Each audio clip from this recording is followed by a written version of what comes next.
प्रभु जी, मेरे मन में सदैव गलत विचार रहते हैं और इसी कारण जीवन में अब तक असंख्य व्यभिचार और पाप किए हैं। अब लो नशानी अब ना नसई हो का संकल्प सदैव टूट जाता है। इसकी वजह से मन में बहुत अशांति रहती है। पाप करने के बाद ईश्वर के सामने जाने की भी इच्छा नहीं होती। मुझे पापी का उद्धार करें महाराज जी, कैसे होगा, क्या करूं? इसको समझना होगा बच्चा, एक कसम आदि से नहीं रुकता है। अब लो नशानी अब ना नसई कह दिया इससे रुक जाएगा, ऐसा नहीं। पूर्वाभ्यास बहुत दृढ़ है भोगों का, इसी जन्म से नहीं, बहुत जन्म हो चुके हैं। हमारा मन, इसका स्वभाव है, जहां लगा देते हैं वहां लग जाता है, और जहां लग जाता है वहां से हटना इसके स्वभाव में नहीं। इसके स्वभाव में लगना है, हटना इसके स्वभाव में नहीं। हटाना पड़ता है।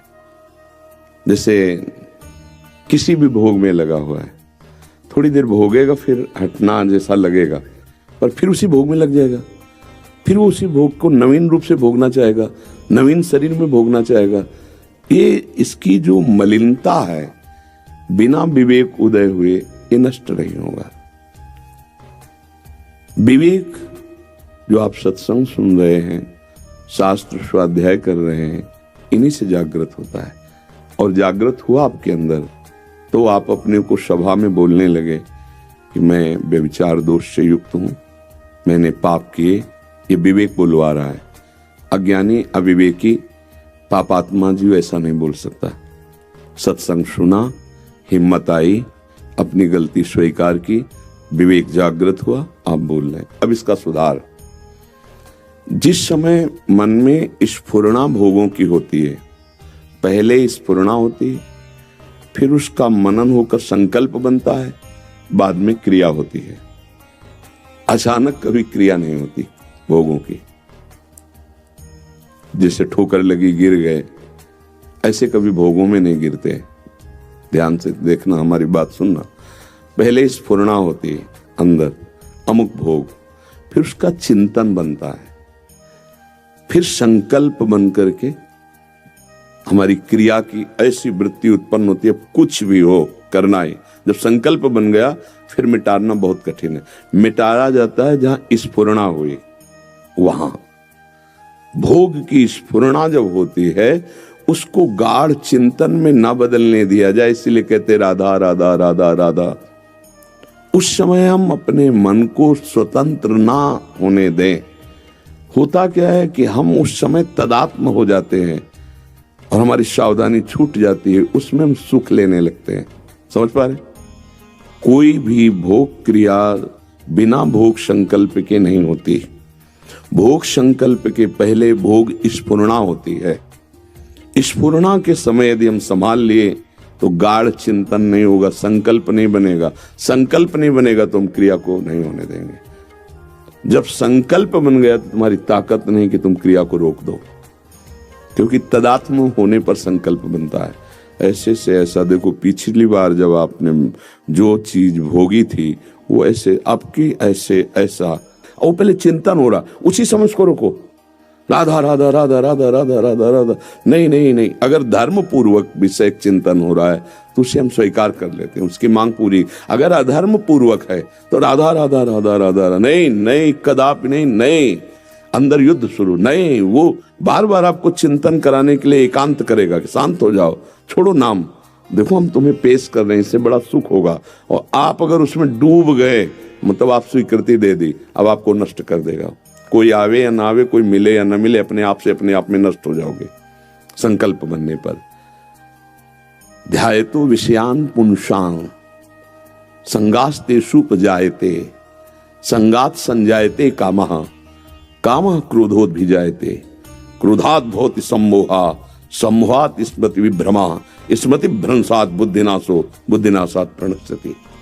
पहले विषय का ध्यान होता है, चिंतन होता है, वो ना होने पावे, आगे की सब क्रियाएं रुक जाएंगी।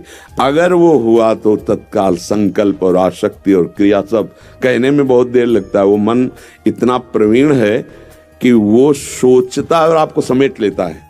आप सोचते हो मेरी मांग है, मैं सोच रहा हूं, मैं करूंगा, मैंने किया था, मैं ऐसा कर सकता हूं।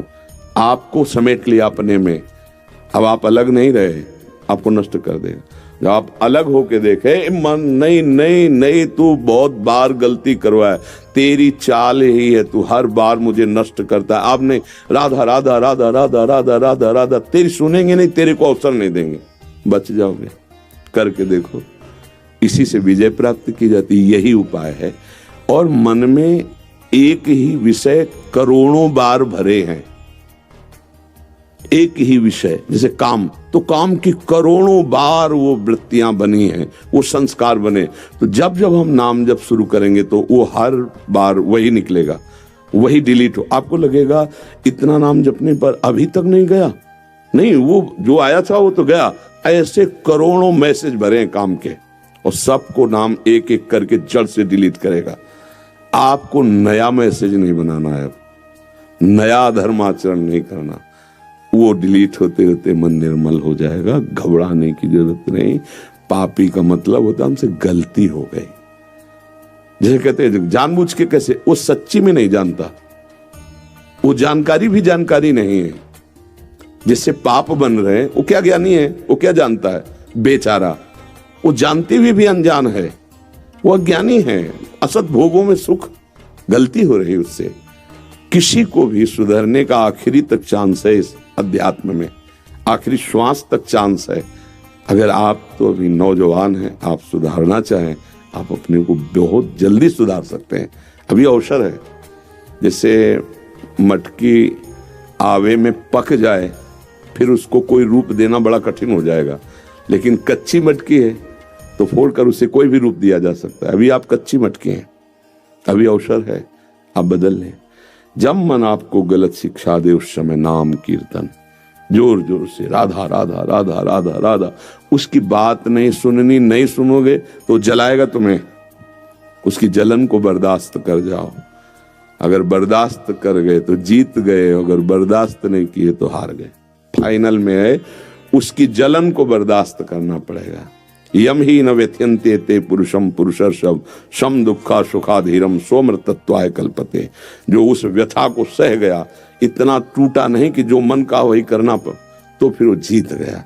मन को जीतना इसलिए कठिन पड़ जाता है, वो इतनी जलन पैदा करता है कि लगता है यार चलो थोड़ी देर में शांत तो हो जाएगा, तो थोड़ी देर बाद शांत हो जाएगा। फिर जो नया वो बनाएगा सीन, वो फंसाते फंसाते जेल, नर्क, दुनिया की ये सब दुर्गति करा देता है।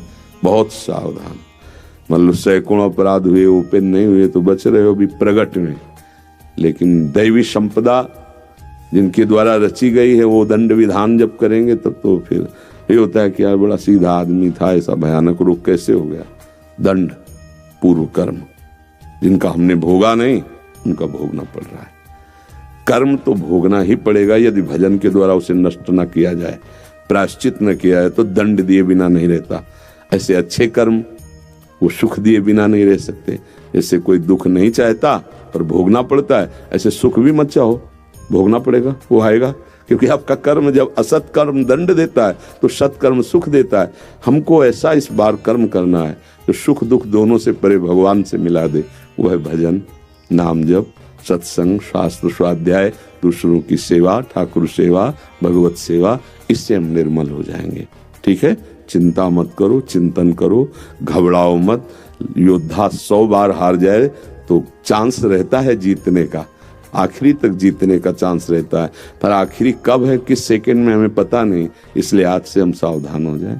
चिंतन न होने दीजिए, हमारी बात पकड़ना। अगर चिंतन हो कर लिया वो तो आपको समेट लेगा, फिर वही करवाएगा जो उसका बड़े बड़ों को परास्त किए हुए है। ये मन है, मन। गुरु कृपा से अगर हम बात पकड़ ले तो जीत जाएंगे। आप न चाहें तो मन कुछ नहीं कर सकता, आप न चाहें तो कुछ नहीं कर सकता। आप देखो क्या कर सकता है, वो आपको जलाएगा, आपके अंदर चाह पैदा करेगा। आप स्वीकार मत कीजिए, कुछ नहीं कर पाएगा। कोई नशा तो नहीं करते, तो वही मन है। नशा को स्वीकार नहीं किया तो उसने नहीं पिया अभी तक, नहीं तो नौजवानी में। अब जैसे नशा में हमारी गंदी बुद्धि मनुष्य में कि नहीं खाना, ऐसी बेविचार में क्यों नहीं हुई? लाइन तो वही है ना।